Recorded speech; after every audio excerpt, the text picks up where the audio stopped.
What a wonderful privilege today to share with you another daily devotional brought to you by Love Light. Day 106, Acts 8 verse 2. Devout men buried Stephen, and there was a great deal of mourning for him. The best way to honor someone who has passed away isn't through our sadness, but by showing our appreciation. Let those tears flow. I recently lost a friend to death after a long illness, and it really hit me how crucial it is to take the time to say goodbye and express what needs to be said. We often shy away from talking about death because it feels so unknown and uncomfortable. It's just not something we like to dwell on. Back in biblical times, people had a different way of mourning compared to how we do it today. They would sit on ashes, wear sackcloth, and toss the ashes over their heads while they cried and grieved. It was genuine, straightforward, and free of any facade. After a few days, they would rise and express their gratitude for the life they had. In our culture, death often strikes us like a lightning bolt. It shakes us from our comfort zone and leaves us feeling shattered. So the arrangements start rolling in, picking funeral dates, choosing flowers, hiring caterers. People share their condolences and hug the grieving family. But not long after the funeral, the rapture takes place. Life seems to carry on. Folks quickly forget about those in mourning. Then come the well-meaning but sometimes hurtful comments. You need to move on now, or life continues.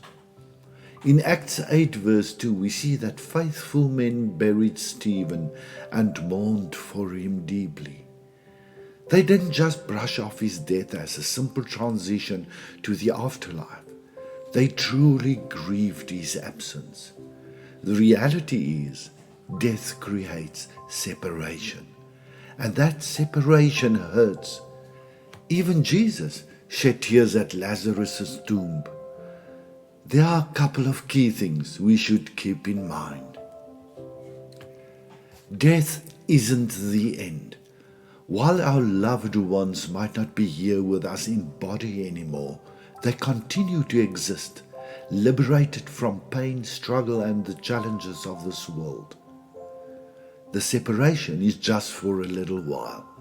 We're apart for now, but one day we'll be back together in our Father's house. Grieving is a natural part of life. Allow people the space to cry, to be still, to process their loss, and to say their goodbyes. Everyone experiences grief in their own way, and that's perfectly fine. As long as we're alive, we need to keep this in mind. Live every day like it's your last. Say hello and goodbye to people as if it's the last time you'll see them. Give the flowers now and save the thorny crowns for the grave.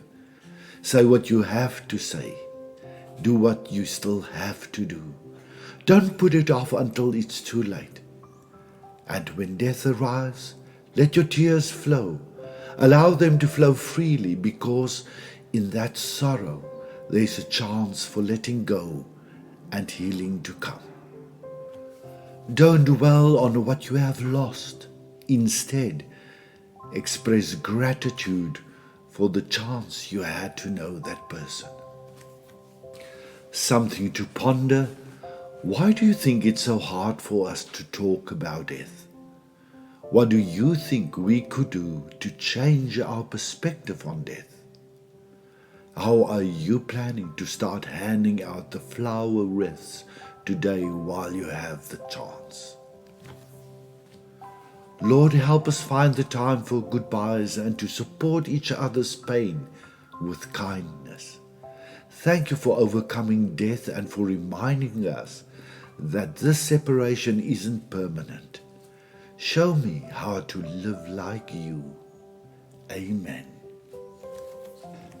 Live life fully, make this day count, and make beautiful memories for tomorrow. May you be blessed. Love and regards, Shalom. For more inspiration, you're more than welcome to visit our Live Light Community Facebook page and our Live Light Community YouTube channel. Shalom.